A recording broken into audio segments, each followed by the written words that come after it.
geography and location. There's actually very limited ability on most of the listening platforms that I've worked with to really hone into anything closer than a state or a country or a city. Cities about it, and a lot of those Foursquare data and the other geolocation data is not in there. They're not even getting it all. So I think that there's definitely a gap there where a Venue Labs or one of the other geolocation-based platforms that are emerging in the last year or so fills a gap. Let's go to the next slide.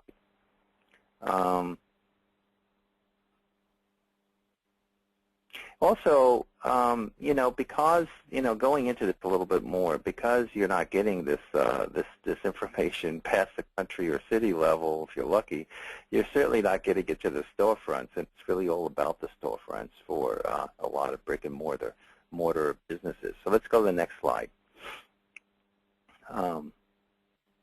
You can see basically there's a local data gap for retailers in the sense that many times when people check in or talk about a brand and they're actually there, and they're not specifying that they're there because they've checked in. So that information is in the API.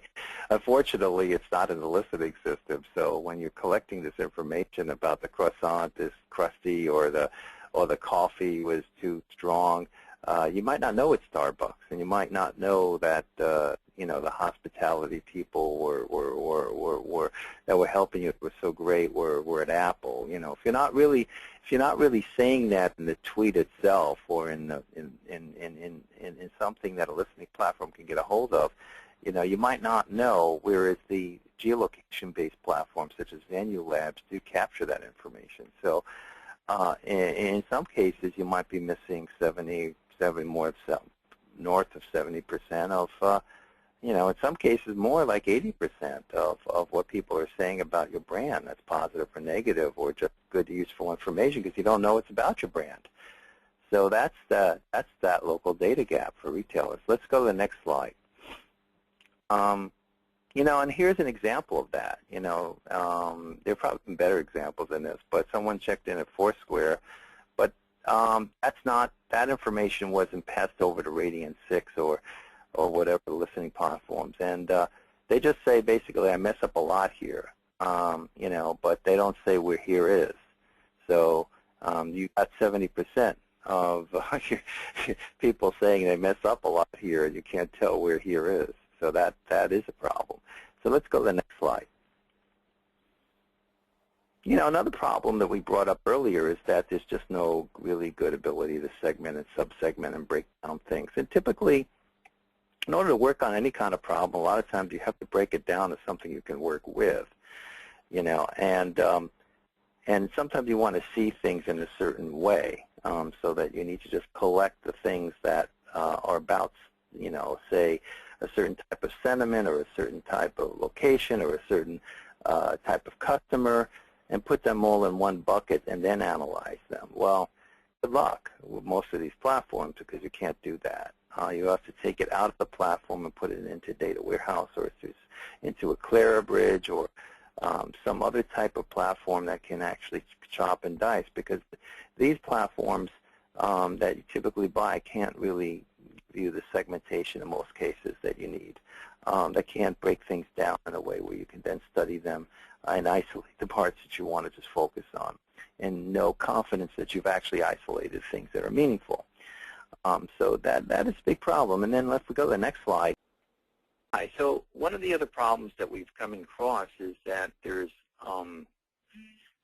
changes, there's differences between what people are saying online and what they're saying offline. And typically, we'll see that as a difference between what people are saying on Twitter and Facebook and what they're saying at the water cooler, or what they're talking about when they get together at the coffee shop, or a meetup or tweet up where they're just hanging out. Basically, there's been a study done by the Walton School at the University of Pennsylvania, the Walton Institute, about the differences between the automotive and the beauty products industry in terms of whether there was a correspondence between online and offline chatter and word of mouth. And what we found was there was a fairly high correspondence with automotive and a very low or almost non-existent correspondence with beauty products, meaning that if you were Ford and you were listening to chatter about, Ford cars and what people were saying, you had a fairly good likelihood that you were capturing real online sentiment that reflected to what your customers really were feeling about your cars, that your customers were really expressing themselves online, I suppose, would be the best way to say it. But with beauty products, not the case. And if you were proactive, probably not so much at all. And that typically really is a problem for a lot of online listening platforms. I have a link to a post that I wrote on the lower right-hand side of the slide. Basically talks about just how difficult it is to know if a listening project is worthwhile in the first place, because you don't really know whether the thing you're listening for is expressive online of your offline customers. I mean, if your customers in, say, a drug, say you're be a Pfizer or Amgen, I mean, is the thing you're listening for and what you think is there actually representative of your patients that are actually having problems, or is it just some people that are spamming? Or just some noise from a very small segment that aren't representative of what patients out there are really struggling with. And that seems to be an issue where there's just not enough research to show that there's value there.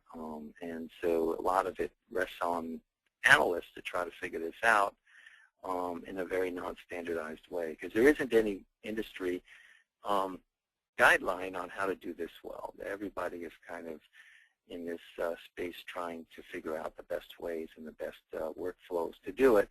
There's nothing corresponding to an Energy Star, say with refrigerators, that tells you when you're buying a refrigerator how efficient it is, or how much money it's going to save you.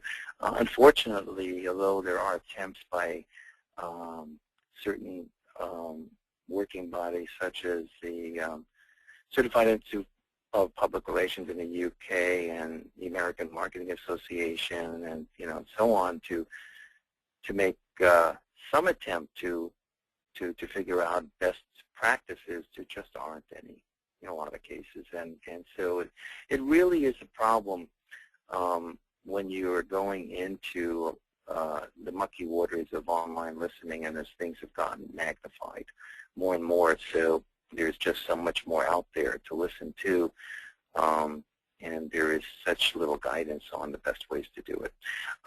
Let's go to the next slide.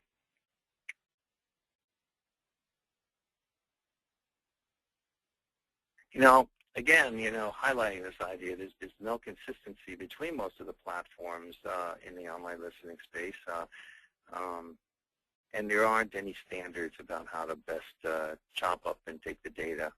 There are certainly people I admire that are doing, I think, a better job, such as Symphonic and their work on listening. But to a large extent, I mean, it really is difficult to find a consistent way of dealing with online chatter. And again, whether it's actually representative of the offline sentiment of your real customers. In other words, are your customers who you typically used to reach offline actually online? Is that what they're expressing? I think there's a big issue about that hasn't been solved yet.